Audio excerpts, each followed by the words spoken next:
ଠାକୁରାଣୀ ଆଉ ସମସ୍ତେ କଣ ମାଡ଼ ଖାଇ ଅପମାନ କରି ବିଦା ହେଇଛନ୍ତି। ମୋର ଏ ଘର ରହିବାର ପ୍ରଶ୍ନ ଉଠୁନି। ଏଇ ଘରଟା ମୁଁ ସେମାନେ ପାଖକୁ ଚାଲିଥିଲି, ଏଇ ଚାଲିଲି ମୁଁ। ମୋ ପ୍ରେମ ମୋ ଭଲ ପାଇବା ଠାରୁ ସେ ଅପସରିକାର ବଳି ବଳିଆ ମଣିଷ ଦିନ ସ୍ନେହ ଆଦର ତମ ପାଇଁ ଏତେ ହତାଶିଆ ପ୍ରେମିକ ବାଦ ଫେର ବାଦ ଆଉ ତମେ କାହା ସହିତ କାହାକୁ ତୁଳନା କରୁଛ? ଗୋଟାଏ କଥା ହତାଶିଆ ପ୍ରେମିକ ଯଦି ପୁନେଇ ଚନ୍ଦ୍ର ସଫେଦ ଆଲୁଅ ହୁଏ, ପ୍ରତିକାର ପ୍ରେମ ହଉଛି ଡାହାଣୀ ଆଲୁଅର ମାୟା। ସ୍ନେହ ଆଦର ଯଦି ଛଳ ଛଳ ଗଙ୍ଗା ନଦୀର ପବିତ୍ର ଢାଳ ହୁଏ, ପ୍ରେମିକାର ପ୍ରେମ ହଉଛି କୁହୁଡ଼ି ନଈର ଭ୍ରମ। ରଖ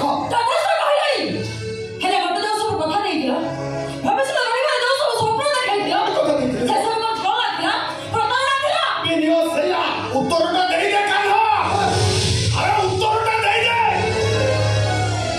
ଜଣ୍ଡିସର ଯେମିତି ଭାବେ ସାରା ଦୁନିଆଟା ତାକୁ ହଳଦିଆ ଦିଶେ, ଠିକ୍ ସେମିତି ଜଣେ ଛଳନାମୟୀ ଭାବେ ଏ ଦୁନିଆରେ ସମସ୍ତେ ତା ସହିତ ଛଳନା କରୁଛନ୍ତି। ତମ ମୁହଁରେ ପ୍ରୀତମ ଡାକ ଶୁଣିଲେ ମୋ ମୁଣ୍ଡ ଗରମ ହେଇଯାଉଛି। କିଛି ଭୁଲ ଭାଲ ହେଇକି